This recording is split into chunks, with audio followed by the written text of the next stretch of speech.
know, I'm just riding along. My brain is just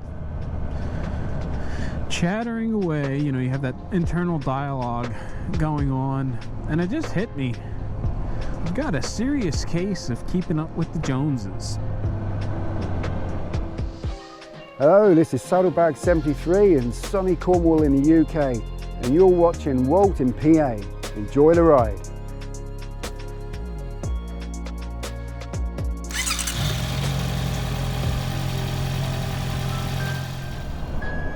So, what's the deal with keeping up with the Joneses? Well, you see, WestonSuperMotoVlog just got a new bike. Now, granted, he swapped out his old bike, his Ducati Monster, for the new Honda VTX 1000. New to him. It's a 98, I believe. But regardless, one motovlogger, one new bike. Then there's speculation that maybe Misplaced Motovlogger got a new bike. No idea what it is. Two motovloggers, two new bikes. Yeah, you can see where this is going. The TwoWheeld, coincidentally, right? So I did this Wednesday discussion topic a couple of weeks ago, where I asked everyone to do a little homework and find an interesting used bike that they would purchase if their current ride just kind of up and died on them one day. And then, so I do this, and TwoWheeld comments about how he, you know, there's this interesting bike that he found, and then the following week he's posting a picture on Instagram with his Road King loaded up because he had sold it to buy another bike. And I thought it was totally funny just how coincidental it was. You know, I posted that Wednesday discussion, and then all of a sudden he's getting a new bike. You know, and of course I had to give him a hard time on Instagram, and I asked him if he realized that my Wednesday discussion was purely hypothetical and he wasn't supposed to actually find a bike and go out and buy it. Purely coincidental. 3 motovloggers, 3 bikes. Now, I had just heard something along the lines that ChopperFett got a new bike. I didn't think that was supposed to happen soon. He was mentioning he was looking at getting another bike, or I don't remember whether it was a third bike or if I don't think he traded in his bike or his wife's bike, but either way, he has potentially got a new bike. I don't think he's done a reveal yet, but I mean, what are we up to now? 4 motovloggers, 4 new bikes. Now, with the exception of WestonSuperMotoVlog, that is like the only confirmed. I have seen pictures of it, and it is real. You know, the other ones could be purely speculation. But I have that serious case of wanting to keep up with the Joneses. It's not that there's anything wrong with this bike and I want to get rid of it, but I want to get another bike just because I want a second bike to toy with, you know, to mess around with. And you know, the idea of getting something older, you know, I wasn't thinking of getting anything as old as, say, a 1998 anything, but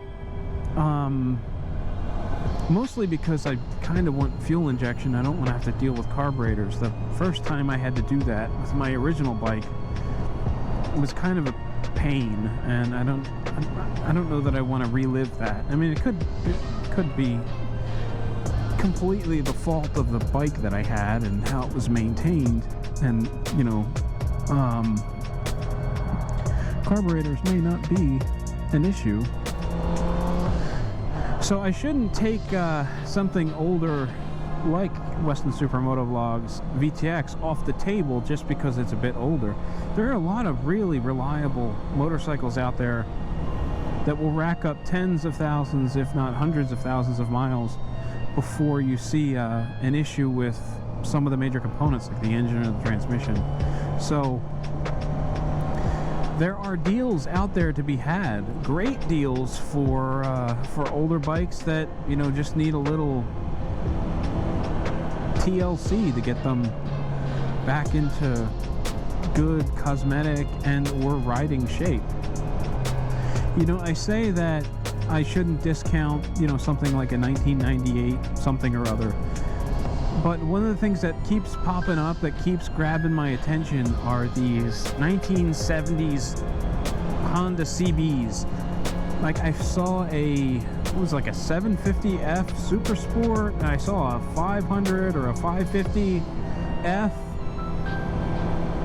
And in a sense, it's kind of cool because, you know, it's the original generation of the bike that I currently ride.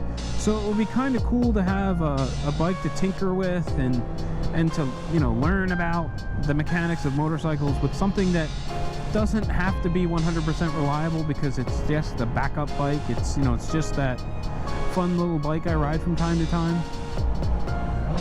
So in a sense, it would be really cool to get something like that. Although I don't know that I really want something that old, you know, mostly because getting parts for something that old could turn into a nightmare, or at least, or maybe not a nightmare, but could be really expensive, because we're talking about bikes that are over 40 years old. So I've been seeing, again, like these, I want to call them antiques, but, you know, to some degree they are antiques slash classics, you know, 1970s Hondas. You know, it'd be kind of cool to get one, but, you know, something a little more modern, a little more reliable, maybe more fun. Yeah, I kind of keep my eye on the Facebook Marketplace. Again, not that I'm seriously looking to buy anything, but, you know, just in case. You know, and I see things like, there was a 2001 Yamaha R6 on there. Guy wanted what seemed like a little bit too much money for it, but, you know, there's stuff out there. And if my wife and I hadn't just bought a new mommy mobile to cart the kids around, and if we had the space, that's the real issue. We just don't have the space necessary to keep and maintain two bikes. But like I said, all these motovloggers are all getting themselves new motorcycles, and part of me wants to run out and join the club. So I've deliberately saved this road for the ride home, just so that I could sit back and enjoy the scenery. So with that, I'm going to end this one right on here. Right here, right on here, right here. I'm going to end this one, right here. As always, thank you very, very much for all the support. I really appreciate it. Please like, subscribe, comment, and share. As always, ride safe, and I will catch you in the next one.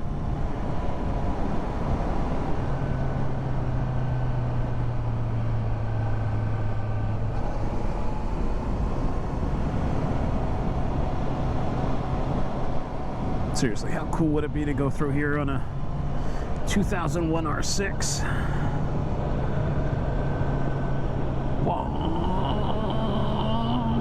Alright, we're not going to do that.